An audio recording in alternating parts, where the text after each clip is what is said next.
Hi everyone, and welcome to our second of 3 lessons in our Unit 7, which is Entrepreneurial Trends.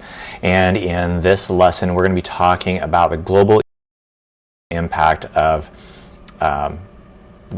business. And so our objective is to evaluate the global impact of entrepreneurship on society and to understand how business initiatives contribute to economic growth, innovation, job creation, and social development on a global scale. So we're going to talk about the global impact of entrepreneurship. And we're going to define key terms related to the global impact of entrepreneurship, such as e-commerce, globalization, what a conglomerate is. So let's get started. So an e-commerce, this stands for electronic commerce. This encompasses the online buying and selling of goods and services facilitated through internet-based platforms, electronics transactions, and digital delivery methods. Some e-commerce companies that you are probably aware of, such as Amazon. This is a multinational technology and e-commerce company. Its global impact is that Amazon is one of the world's largest online retailers, offering a wide range of products and services, and of course it operates globally. Another one is called the Alibaba Group. This is a Chinese multinational conglomerate specializing in e-commerce, retail, internet, and technology.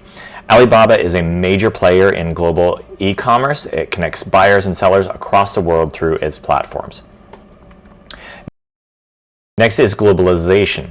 This is the ongoing phenomenon of intensified interconnectedness and interdependence between nations, economies, cultures, and societies across the globe. Globalization leads to the exchange of goods, services, information, and ideas at unprecedented scales. Some global companies. Google, also known, which its parent company is called Alphabet. Alphabet is the parent company of Google and several other businesses. And Google operates, of course, globally, providing internet-related products and services, including search engines, online advertising technologies, cloud computing, and even more. Samsung, this is a South Korean multinational conglomerate. And Samsung, of course, is a diversified company with operations in various sectors, including electronics, finance, heavy industry, and more, making it a global player. Next, we're going to talk about something called a conglomerate. Now, a conglomerate is a sprawling corporation that encompasses multiple and diverse business entities. Sometimes they are acquired through mergers and acquisitions, operating across various industries and sectors. And you can kind of see from these examples here how some of these global companies, one company owns all these different brands. So, some examples of conglomerates are GE. This is an American multinational conglomerate. GE operates in various sectors including aviation, healthcare, power, renewable energy, and more, showcasing the characteristics of a conglomerate. Another one is Berkshire Hathaway. This is an American multinational conglomerate holding company. Berkshire Hathaway owns a diverse range of businesses, including insurance, railroads, energy, consumer brands, and more, exemplifying a conglomerate structure. So next we're going to talk about the role of small business in the global economy, because small businesses play a crucial role in the global economy because they contribute significantly to things like economic growth, innovation, job creation.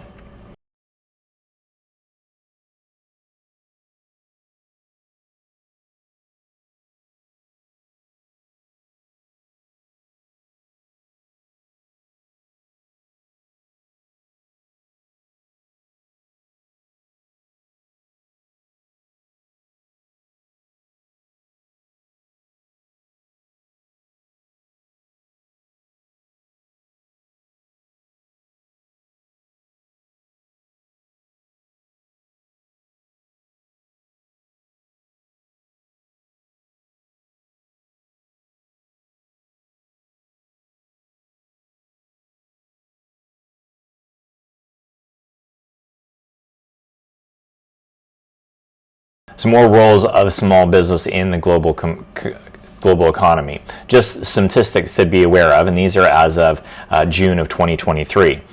Globally, 90% of businesses are small, whether considered small, and they account for 50% of the jobs. In the United States, 99.9% of businesses are considered small businesses. 98% have fewer than 100 employees, and 89% have fewer than 20 employees. Small business jobs account for 46.8% of jobs in the United States, and small businesses employ 61.2 million Americans, and 65% of those small businesses are profitable. So what about some opportunities for small business in the global marketplace? Well, in the 21st century, small businesses have numerous opportunities to thrive in the global marketplace, leveraging technology and connectivity through e-commerce and global reach, digital marketing, and branding. So let's take a look at each of these, the opportunities for small business in a global marketplace. When you're talking about e-commerce and global reach, again, online platforms enable small businesses to reach a global audience without significant infrastructure costs.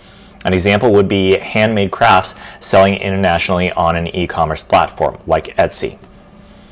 Digital marketing and branding. This allows small businesses to build brand awareness globally and through online social media and online advertising.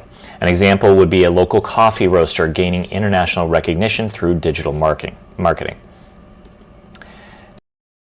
What about some global considerations of business? When you are doing business on a global scale, this involves various considerations that extend beyond national borders. So let's explore some of those key factors that businesses need to consider in a global arena. Things like cultural diversity, legal and regulatory compliance, and economic factors. Let's start with cultural diversity. This is understanding and adapting to diverse cultures. It is crucial when you're dealing with a global business. You've got to understand communication styles because different cultures have distinct communication norms, and understanding these variations help in effective global communication. Next is business etiquette. Customs related to greetings, meetings, and negotiations vary, and again, awareness ensures respectful interactions. Consumer behavior. Cultural nuances impact impact consumer preferences and buying behavior. So again, adapting to these market strategies and these different consumer nuances and behaviors is essential.